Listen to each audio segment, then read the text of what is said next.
It is a crossover Thursday here on Locked On Rams. Aaron Freeman from Locked On Falcons joins us to give us all the key matchups, what needs to go right, and who's going to win. That's coming up next on Locked On Rams. You are Locked On Rams, your daily Los Angeles Rams podcast. Part of the Locked On Podcast Network, your team every day.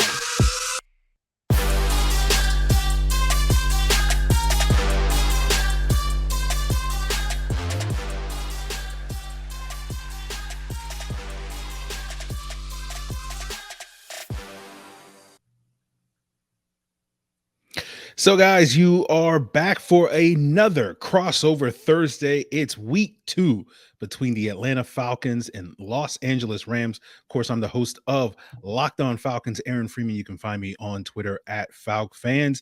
And today I am joined by Travis Rogers with the easiest Twitter handle to understand. It's at Travis Rogers. Travis, looking forward to this week 2 matchup. Both teams disappointing losses in week 1.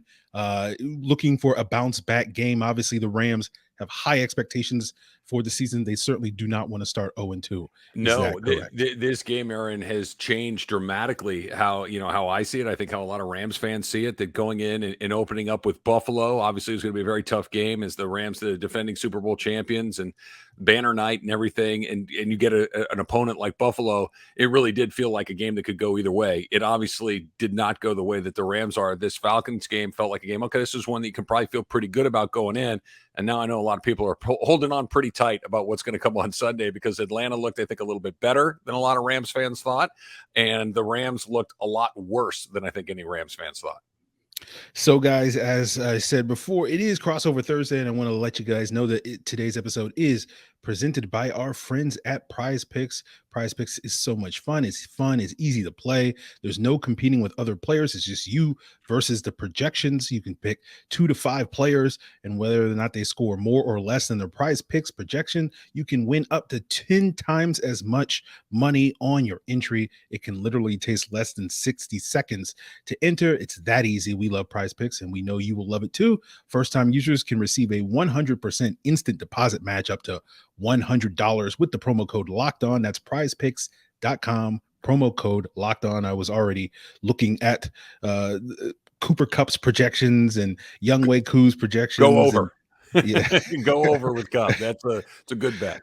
Yeah, so let's start things off talking about this matchup. And Travis, I'll give you the floor. What's sort of the big story of the week for this Rams team? Yeah, well, I think the big story of the week for the Rams is whether or not they bounce back from what happened a week ago. There are a lot of football things. We could talk about the offensive line. We could talk about Jalen Ramsey. You could talk about Allen Robinson and all the things that didn't look great from a football perspective a week ago. But the big story coming into this one is, did the Rams have a bad week against a very, very good team where they just played very poorly? Or are the Rams not nearly as good as they were a year ago? Have they taken a significant step back, or have they found just a way to, they're so top heavy with the talent that they have. They have so many big names along the way. Has that lack of depth that they've been dealing with the last couple of years finally caught up to them? And now they are not able to hide some of the deficiencies that maybe they've had previously. That's what I'm looking at more than anything coming into this game is, do they look like the team that we expected them to, or is this the new normal for the Rams where they're going to have to scratch, claw, and fight for every single thing they get this year?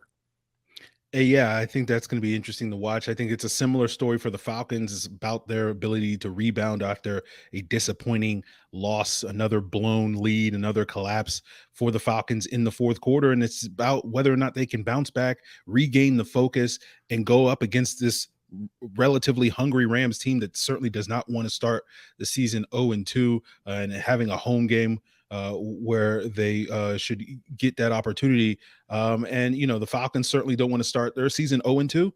But, I don't think many people thought the Falcons would, get off to this hot start this season. So if they fall to 0-2, it's probably less of a story than the Rams falling to 0-2. Sure. But it's they're coming off a game where they outplayed the Saints for 75% of that game. And then everything sort of went against the Falcons in that fourth quarter, and whether or not they can repeat that and go up against a quote unquote superior opponent in the Rams and go toe to toe with them and deal with some of these matchups that I'm sure we're going to be getting into a little bit later in today's episode. But yeah, I Yeah, think Aaron, I both was teams. curious. I wanted to ask you that the idea of, because the reaction the week after here in Los Angeles was, what in the world was that? That we knew Buffalo was going to be really good. We knew that it was going to be a difficult game, but the way that the Rams looked was really surprising, in particular on offense, where they could just get absolutely nothing done along the way. I was curious how it felt, come Monday morning in and around Atlanta and with Falcons fans. Was this a, hey, we played a little bit better than we thought and we almost stole one? Or was this a, this is kind of the same old story where we were in it right up until we weren't and we let it slip through our fingers? Yeah, I think the majority was that latter takeaway from this game, that narrative. I think people, because of how well and effective the Falcons were in close ball games last year, they had a 7-2 record in one-score games. I think people were hoping that the days of the Falcons blowing these sort of leads and not figuring out a way to pull it off in the end were over. And there was several games last year where they did blow some leads, but they were able to pull it off again, a week 9 win over the Saints when Trevor Siemian was in that game, replacing Jameis Winston. The Saints came back down several scores, but the Falcons were able to put enough together at the end to sort of seal that win. And they had opportunities on Sunday against the Saints again to do so. They were not able to take advantage of those opportunities. So I think people were more upset that the Falcons, sort of the same old Falcons, all those 28-3 references, say, came roaring back for them. But I do think there were certainly positive takeaways from this game, and the fact that the Falcons did look so good in the first 3 quarters of this game. So we've tried to shift the narrative to that over the last couple of days on Locked On Falcons. Yeah, it's been interesting to see it here with the Rams as well, because it does feel, even though it's been nearly a week and a half since, or a week since, when we're doing a crossover Thursday here, since the actual game was played, but by the time they get on the field on Sunday, it'll be a week and a half. I don't know if the Rams fans have kind of unpacked exactly what it is that happened, because the easy explanation, I think, is, hey, look, they did not look good against a really good team, but the scarier reality may be they played a really good team and they're not. That it wasn't just a bad day. Week 1, we always overreact to the good and the bad. I certainly understand that, but the game against the Falcons this weekend, I think, will give us a lot of feeling on, okay, the things are back more like we thought it was going to be, and not necessarily because you win the game running away, but it functions, whether it's a 1-score game or not. Does it function the way that you expect a Sean McVay team to function, or does it look like we saw last week, which was Cooper Kupp was great and everything else looked like it was busted? Yeah, and we'll see if Cooper Kupp is going to be great this weekend. He's going to be one of those key matchups. We'll get into more of those key matchups for both of these teams headed into Sunday's game. But before we get there, guys, I do want to tell you about the world's largest car sharing marketplace. That is Turo. Turo, you can book any car you want, wherever you want, from a whole community of local hosts that you can browse a huge selection of vehicles for any occasion, for any budget across the US, Canada, and the UK. Book a spacious SUV or minivan for that family road trip that's coming up, or maybe you just want to get a classic luxury car for that special event, that birthday or that holiday coming up. You can find affordable economy cars if you're on a budget and you just want to be able to get from A to B. Test drive that new electric vehicle that you've had your eye on and see how it fits your everyday life. All you have to do is head on over to Turo.com, and many other hosts can deliver the car right to you. Every trip is backed by a liability insurance. Terms and conditions and exclusions apply. Ditch the boring rental cars and find your drive at Turo.com. That's Turo.com. So continuing today's crossover Thursday with myself, Aaron Freeman of Locked On Falcons, and Travis Rogers of Locked On Rams. And we're talking about the key matchups for Sunday's game. We got a couple of them for you. And we just were talking about whether or not Cooper Kupp is going to be the guy for the Rams like he was last Thursday. I'm sure Travis is curious if anybody else is going to step up for this team. But talking about Cooper Kupp, he's one of the key matchups for me. Falcons having some concerns at their nickel cornerbacks position. The player that was supposed to start the season, Isaiah Oliver, is on injured reserve and will at least miss the next 3 games, if not more, dealing with a knee injury that he suffered last year. And in the first week against the Saints, the Falcons kind of had platooning Mike Ford and D. Alford, splitting those nickel cornerback reps last week. And Alford got 21 snaps, Ford got 15 snaps. But what was interesting looking at the data from PFF, when the Falcons were utilizing man coverage, it was predominantly Alford in the game. When they were utilizing zone coverage, it was Mike Ford. About 61% of Alford snaps were man coverage. 73% of Ford snaps were zone coverage. And the thing we know about the Rams is that they absolutely eviscerated man coverage last year. And so I think the usual strategy that most teams want to employ, we saw Buffalo employ this as well, is that you want to play zone coverage against the Rams. And so does that mean that the Falcons put Mike Ford out there on Cooper Kupp? And that to me is a major mismatch. D. Alford was kind of the MVP of Falcons training camp, coming from the CFL, a young corner with a bright future. And seems like the better fit if you want someone that can at least try to slow down Cooper Kupp in this game. Mike Ford is an outstanding special teams player, but leaves a lot more to desired on defense. And I think that matchup, whether or not the Falcons sort of follow what they did in week 1 with, Ford getting those zone coverage snaps and Alfred getting those man coverage snaps, that could determine, how big a game Cooper Kupp can wind up having. Because Cooper Kupp's going to get his. You can't stop him. You can only hope to contain him. That's the thing with Kupp, right? That is, he had a really good game against Buffalo. He was the only player for the Rams on Thursday against Buffalo that looked like the player we saw a year ago. He had over 10 catches. He had over 100 yards. He got into the end zone, but it was the rest of it that didn't really work particularly well, which brings me to my first matchup as well, which is whoever, whether it's a zone coverage, whether it's man-to-man coverage, but can Allen Robinson find a way to get involved in the Ram offense in a meaningful way? This was not just a bad day in the sense that he didn't have multiple catches or he didn't get in the end zone or didn't have a lot of yards. This was a matchup against Buffalo. And like you mentioned, Aaron, this is you got to wonder if this isn't kind of a blueprint on how to attack the Rams moving forward, where you have a group of guys that play a zone as opposed to man-to-man, because Allen Robinson not only caught one pass, he only got one look in meaningful time. They only gave him one target. It was about early in the second quarter. They finally found him with a pass. Throughout the rest of the game, they never went to him until I think it was maybe the second or third last play of the game, where they threw him his second target, an incomplete pass. They have to get him going. I'm not worried about Cooper Kupp. Cooper Kupp is going to get what he gets. But Allen Robinson has to do more than he did a week ago, a lot more, because you go back to last season, that third wide receiver was Odell Beckham Jr. That third wide receiver was Van Jefferson. These are guys that, in Odell's case, is a high-level NFL player, and in Van Jefferson's case, a very good NFL player that you have to respect, that you have to cover, that you have to account for in coverage. Now, all of a sudden, you got Kupp, who's doing what he does. You got Allen Robinson, who's had a great career up until this point, but was very underwhelming in that first game. And then it's a whole bunch of, shrug emojis after that, whether it's Tutu Atwell, who's done literally, this is not a euphemism, nothing for the Rams. He has not caught a pass for them in his Rams career. He hasn't done anything. You got Ben Skoranek, who's, fairly limited in what he can do. You're going to have to get something out of that number 2 wide receiver. So Allen Robinson is at the top of the list for me.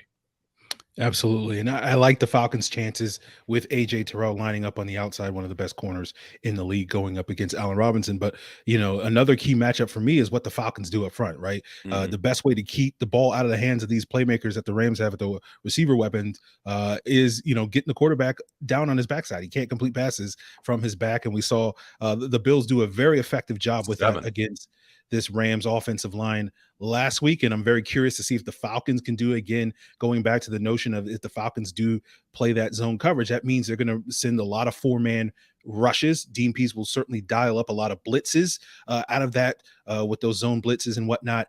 But it's going to rely on 4 guys getting to the quarterback. And I do like the Falcons' chances coming off of a good game against the Saints, where they were able to get 4 sacks. They're already almost a quarter of the way through their sack total from a year ago, just one game into the season where they only had 18 sacks. So Grady Jarrett going up against a rough interior. I know the Rams are kind of shuffling things around their offensive line with several of the injuries. So the Falcons have, I think, a golden opportunity to take advantage of that and, help their secondary out by getting Matt Stafford on the ground.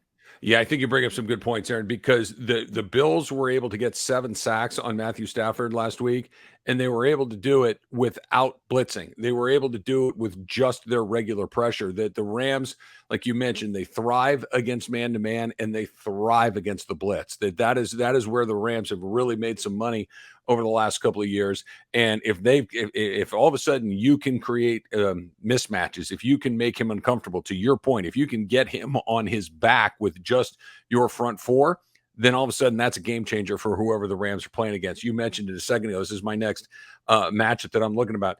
The Ram coming into the season, the Rams offensive line was a question mark. Andrew Whitworth is into retirement, and Austin Corbett goes to the Carolina Panthers. That's 2/5 of their starting offensive line. This is a guy that's as experienced as anybody at your left tackle, and then your guy that's probably your nasty guy at right guard in Austin Corbett. Well, okay, so Joe Noteboom comes in at left tackle. He gets his lunch handed to him a week ago by Von Miller. He had a really rough day, and not just because Miller's running around the edge, but he's just walking him back to Matthew Stafford a couple of times as well. It was not a good debut for him as the starting left tackle.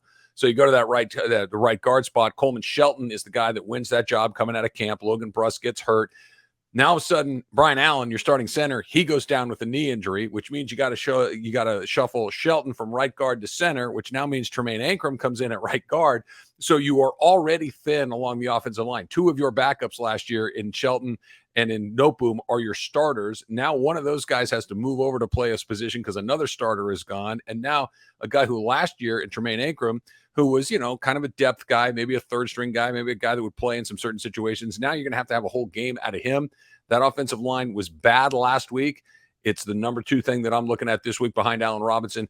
Can they give Matthew Stafford the time that he needs to do the work that he needs to do for them to score more than 10 points?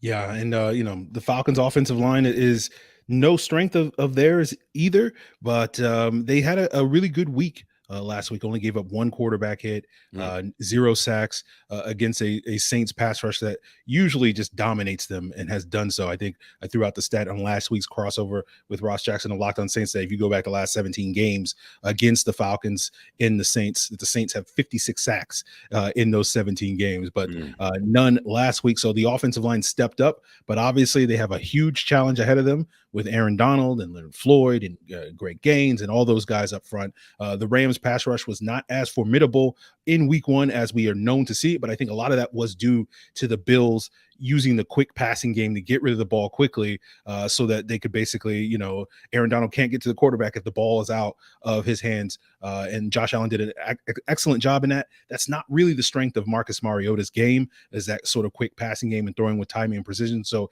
he's going to have to be better there. But I think the Falcons are going to rely on the same game plan they did a week ago to slow down the Saints pass rush, which is run the football, use the play action passing, get the Rams focused on the Falcons run game. And so that will slow down those pass rushers and prevent guys like Donald and Floyd from pinning their ears back and getting after the quarterback. But that's heavily reliant on the defense stopping and slowing down that Rams offense, because if the Rams build a lead, then the Falcons are going to have to abandon their running game. So, it works hand in hand, that matchup for the Falcons on the offensive side of the ball in the trenches. Yeah, the last one for me, Aaron, is, and I don't know if he's ever had a worse game. I've certainly not seen him play more poorly than he did against Buffalo a week ago, was Jalen Ramsey. Jalen Ramsey has been the best corner in football for a while. Nothing lasts forever. And it started to turn a little bit towards the end of last season, where he got beat in Tampa in the divisional round. He got beat in the NFC Championship game by the San Francisco 49ers. He got beat a couple of times in the Super Bowl by the Cincinnati Bengals. And that game against the Bills, they went at him 6 times. They completed 5 of those passes for more than 100 yards. They got into the end zone. Stephon Diggs got in there. And Josh Allen had a perfect passer rating when he went at Jalen Ramsey specifically. He's another one, like we talked about with Allen Robinson a minute ago. I'm not saying you got to be perfect. I'm not saying that you got to be the best version of yourself on Sunday necessarily, but we got to take a significant step forward, because Jalen Ramsey allows them to do what they do on the other side of the field, where they are very inexperienced. They are very green. They brought Troy Hill back. That helps a little bit, obviously, but you're talking about first and second year players who have not played a ton of NFL football. And the reason you can kind of get away with that is that Jalen Ramsey has one side of this thing shut down. He did not have one side of this thing shut down against Buffalo. They tore him up. Yeah, it's a similar scenario for the Falcons with AJ Terrell, who was, in the running with Jalen Ramsey as the best corner in the league a year ago, and he struggled down the stretch against Michael Thomas. So the Falcons got a little taste of that, but obviously, I think Falcon fans would love to see Jalen Ramsey have another game struggle so that I they can bet. crow about AJ Terrell being the true top corner in the league, and how upset they were when AJ Terrell wasn't even on the NFL top 100 list. Mm. But we'll talk more about this game and get into some final score predictions now that we've seen some of these key matchups. How do they sort of play out as Travis and I continue today's crossover Thursday, guys? But speaking of final score predictions, the best place to go if you have an inkling of what that final score is going to be, at least what the difference between the winner and loser is going to be. That spread is betonline.net, the number one source for all your pro and college football betting needs and sports info this season, from the latest football developments, game matchups, news, and podcasts, including this week's games. The line for this upcoming matchup between the Rams and Falcons: the Rams are favored by 10.5 points in this game, and we'll see if the Falcons can do enough to close the gap and possibly even overtake that score. And we'll get our thoughts on that as we continue today's episode. But if you have some thoughts on it, head on over to BetOnline, the fastest and easiest way to check out your favorite sports and events, whether it's football, MLB, MMA, boxing, golf, so much more. Head to the website today at betonline.net. BetOnline, where the game starts. So continuing and wrapping up today's crossover Thursday, and we want to remind you guys to subscribe to Locked On Falcons, Locked On Rams on your preferred podcast platforms, free and available: Apple, Odyssey, Google, Spotify, and of course, YouTube as well. Give us that like as well. But Travis, continuing today's episode, let's get into some score predictions. We know the line is 10.5 points between the Falcons and Rams. Do you feel good about the Rams being able to cover that spread with a final score prediction? No, I do not feel good about them being able to cover that spread. It's funny. I thought one of the great, I don't know if it's unknowns, but an opportunity for a lot of people was the Rams through the first month of the season or so, through about the first 4 or 5 games in the Sean McVay era. The Rams have not only been winning a bunch of games, but they've been covering like crazy through the first month or so of the season. All bets are off after what I saw last Thursday. I don't know. I think the Rams win the game. I think that I don't know if it comes down to a last play kind of scenario. Like you mentioned, the spread is 10.5. I think this lands somewhere around that 24-17 range. It feels like maybe a touchdown difference. I think the Rams should win the game. It's like we talked about at the beginning, Aaron.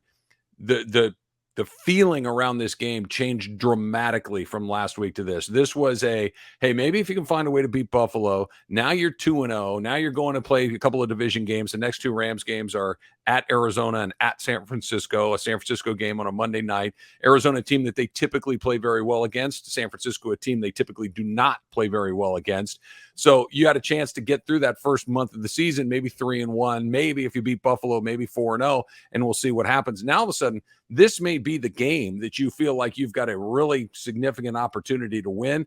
Even though it's week 2, it feels much more important than your typical week 2 game. I think that Sean McVay was embarrassed by what happened a week ago. Hopefully the Rams players feel a certain way about what happened a week ago, and they come out fully motivated, ready to go, and have a game plan to kind of take care of the business that they weren't able to do last week. All of that said, if they just aren't good, they just aren't good. And I think we're going to have a better feel for where they are. I do think they win the game. I think they win it by a touchdown, but this is a team that has a statement to make coming up on Sunday afternoon. And if they don't, even with a win, if this turns into a 1-point win, a field goal win or something like that, I don't know what Rams fans are going to be thinking after that, because this was supposed to be the one and the bookmakers are telling you too, it's a 10.5 point game. The NFL, that's a big number. It doesn't feel like a big number to me. Yeah, it's funny because all off season long, I think every Falcon fan, myself included, would just circle this game. This is definitely a loss. It's just a question of how close can the Falcons keep it, not whether or not the team can win. And as you say, based off of the Rams' performance in week 1, it does feel like this game is a lot more winnable for the Falcons, especially if they can have a repeat performance as they did in those first 3 quarters against the Saints, where they, as they say, rose up to take it to the Saints. But I have this feeling that, this is the week one overreaction. The Rams are down, the Falcons are up. And I feel like things may level out back to probably what we thought they would be, a couple of weeks ago in the summer, where people expected the Rams to win this game handily. That 10.5 point spread, as you say, Travis, is a big one. But it's sort of my final score prediction. I think they might barely be able to cover that. I got them Rams winning 27-16. I don't know if the Falcons will have a repeat performance like they did against the Saints, against this Rams team, particularly in the trenches. I don't know if the run heavy game plan that I expect the Falcons to deploy will work 2 weeks in a row, coming off a 200-yard rushing game against the Saints. I feel like the Rams will be ready for that and prepared to clamp that down. And if that happens, I don't want to see what happens with this offensive line facing against Floyd and Donald if they get an early lead and get to pin their ears back. And so that's why I feel like the Rams should handle this one against the Falcons and potentially win this one by double digits. Yeah, Aaron, I think you're right. I was talking about this on Wednesday's Locked On Rams, that I think the number one key for the Rams as far from a defensive standpoint is make Mariota throw the ball. Do not let them just try to grind you up the way that they had success against New Orleans, because, out here, I have a lot of family members that are Oregon alumni. I'm an Oregon fan. I've seen a lot of Marcus Mariota in my day, and even going back to his days at Oregon when he was terrific. I mean, Heisman Trophy winner, but he was thrown to a bunch of wide open guys. He's not the most accurate guy in the world. So if you can make him throw the ball, I think he's going to throw you one or two. But if he can kind of do what he does best, which is run and kind of be a dual threat like that, it becomes a lot more complicated. But if they can make him throw that ball 25 or 30 times, I like the Rams' chances. Yeah. So let's wrap up today's episode. Travis, remind folks, what is the biggest story of the week for the Rams heading into this week 2 matchup? Biggest story of the week for me, Aaron, is can they bounce back from a really nasty face plant in week 1? Do they have that championship medal? They had it last year. They had a really terrible month of November. They did not win a game at all. They go and they get embarrassed by Tennessee. They get embarrassed by San Francisco. They get knocked around by the Green Bay Packers, and it's this, oh my gosh, Matt Stafford is throwing pick sixes like they're going out of style. What are they going to do? And then they kind of buckled down and came back, and they only lost one game the rest of the way. They lost in week 18, I guess it is now, against San Francisco 49ers, and they didn't lose anymore. They ended, we all know how it ended. They ended up winning the Super Bowl, caught a lot of breaks along the way to make it happen, but they showed a great deal of resilience and mettle and coming back from a really lousy month. This hasn't been a month. It's 1 week, like you mentioned, but it is against a very good team, and they did not look like one themselves. Do they have that fortitude, that mettle to come back and say, okay, that really was 1 week. Everybody calm down. We don't play our guys in the preseason. We are the defending Super Bowl champions, and we're here to show you why. Fortitude is the key word for the Falcons and their big story of the week. Can they respond to that disappointing fourth quarter collapse against the Saints in week 1? They outplayed the Saints for the first 3 quarters of that game, were controlling the game. You could argue dominating that game until the very end when they blew that 16-point lead. And, it's going to take some fortitude and some resiliency for the Falcons to respond, be able to rebound and take it to this Rams team that is, as you say, looking to not fall into this 0-2 hole and show their own sort of fortitude and resiliency. And we'll see if the Falcons can do that this week. And talking about the key matchups for this game, remind the folks what are some of the key matchups that you'll be focused on Sunday. I think there are 2 players in one group. I think the 2 players are Allen Robinson and Jalen Ramsey. Can Allen Robinson get involved in the offense in a meaningful way? Can he take some of the pressure off Cooper Kupp? Because week 1, if Cooper Kupp wasn't going to do it, it wasn't going to happen. So Allen Robinson needs to be involved there. Number 2, Jalen Ramsey. Can he still be that guy? Can he still be that shutdown corner? Can he be the guy that can erase a third of the field just because, hey, that's number 5 over there, we're going to throw it anywhere but at him? That didn't happen in week 1.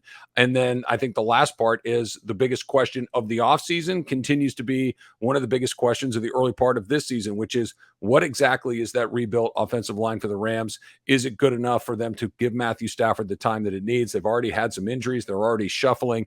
And their left tackle, Joe Noteboom, who was supposed to slide in relatively seamlessly for Andrew Whitworth, did not in week 1. What does he look like in week 2?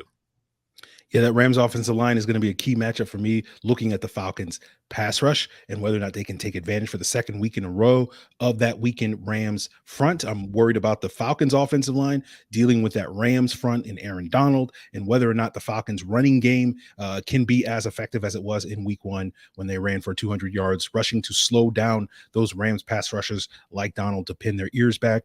And then talking about Cooper Kupp, you say Allen Robinson and other players have to step up, but if the Falcons can't handle Cooper Kupp, maybe he can do it all by himself. Given some of the question marks where the Falcons do not have a reliable or proven nickel cornerback with the injury to Isaiah Oliver, is it Mike Ford? Is it D. Alford? Depending on the Falcons' game plan, we could see both or one of those guys taking the majority of the snaps. And I think Alford's probably the better bet from a pure coverage standpoint, but it seems like the Falcons might have a little bit more trust in Mike Ford playing that zone-heavy scheme that we expect to see this weekend. And I think that potentially results in some different outcomes. I think we both see the Falcon or the Rams winning this game, but you seem to think it's a little bit closer than I thought. But remind the folks sort of what you see this final score being. I think it's a 24-17 game. I think that the Rams win. I don't think that they win the way that they thought they might have when the schedule came out. And you saw that the Falcons were coming to LA in week 2, that you were coming off of the mini bye week, as they called it. Keep in mind, the Rams have had a couple extra days to get ready for this game where Atlanta played on Sunday. The Rams played on Thursday. But I do just think that top line talent that we're talking about Aaron Donald, you're talking about Stafford and Kupp and Bobby Wagner, somebody who we haven't talked about a whole lot in this one, and Jalen Ramsey too, that those guys show up and be some of those top 100 talent level guys that we've talked about, because they're going to have to be, because that next group of guys down did not seem like they were ready. So those stars are going to have to carry the day for LA come Sunday. Absolutely. And I think the Rams those stars will wind up carrying the day. I have them winning this game 27-16. I do not expect the Falcons to play as well as they did in week 1, going up against this tough Rams team who's going to be motivated to win. Obviously, the Falcons will have a similar motivation, but I look forward to being surprised if the Falcons can take care of business on Sunday. So we will definitely be looking forward to this weekend's matchup. I know Matt Williamson and Brian Peacock will be looking forward to it as they break it down all week long, as well as the other matchups on Peacock and Williamson here on the Locked On Podcast Network. For Travis Rogers, the host of Locked On Rams, you can find him at Travis Rogers on Twitter. Myself, Aaron Freeman, the host of Locked On Falcons, at FalcFans, FalcFans. That's going to do it for us here on Crossover Thursday. Travis, you have anything else you want to add before we duck out of here? I think you got it covered, Aaron. I'm excited to see it. We need a better vibe in SoFi come Sunday afternoon, because the opener was a big fat face plant. So hopefully this one feels a little better. We'll see what happens on Sunday, guys. We'll have you covered here on Locked On Rams and Locked On Falcons. Looking forward to that matchup. Until then.